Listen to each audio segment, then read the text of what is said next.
রাইতের বাজে 1:49 আর আমি আর আমার ওস্তাদে লেদা বলানের চ্যাংলামি শুরু করছি।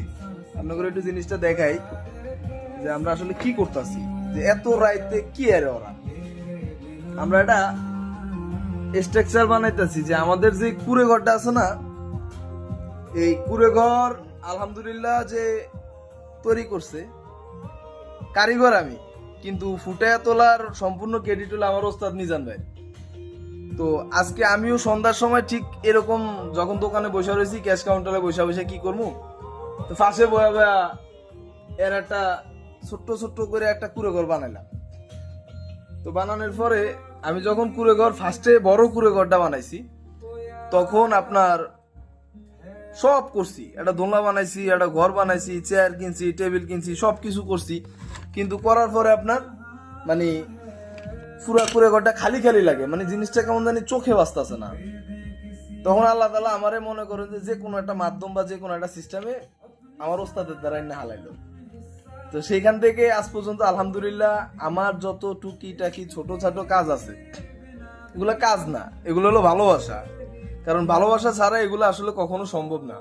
নয়তো রাইত 1:49 বাজে যে আমরা এটা কি আমরা চ্যাংলামি করতেছি, যেটা হলো হচ্ছে আসলে আমাদের যে বড় কুড়েঘরটা আছে এটারে একটা প্রতিচ্ছবি। এটা হলো ছোট কুড়েঘর, মানে ওইটা দেখতে যেরকম। এই এখানে আরেকটা জিনিস মিসিং আছে ভাইয়া, এই যে আমাদের এবার হলে ফুল টোটাল ফিলটা এই হচ্ছে আমাদের ছোট্ট কুড়েঘর, আর ওইটা হচ্ছে আমাদের বড় কুড়েঘর। তো এটার ডিজাইনও সম্পূর্ণটা মিজান ভাই করছে আলহামদুলিল্লাহ। যত ডেকোরেশন আছে আপনারা দাঁড়ান, এবার আপনাদেরকে সামনে বলি, কারণ ফেস না দেখলে আসলে আপনারা কথা অনেক সময় বিশ্বাস করতে চান না। আপনারা চান যে অনেকেই আপনাদের অনেকের শখের একটা বাড়ি আছে বা যে কোনো একটা অফিস আছে, যেমন অনেকেই বর্তমানে এই কাজগুলো খুবই পপুলার, ঠিক আছে। এটা হলো একটা শখের বিষয়। একটা আর্টিফিশিয়াল কিছু আপনার সামনে থাকলো বা আপনি যেখানে কাজ করলেন, আপনার যেটা পছন্দের জায়গা, আপনি চাইলে কিন্তু মিজান ভাইয়ের সাথে যোগাযোগ করে সরাসরি এরকম আর্টিফিশিয়াল ফ্রেমগুলা তৈরি করে নিতে পারেন। আপনারা সবাই মিজান ভাইরে চিনেন, ঠিক আছে। আমি আর নতুন করে পরিচয় করার কিছু নাই, আমার তো বেশি চিনেন। সব ভালো থাকবেন, আল্লাহ হাফেজ।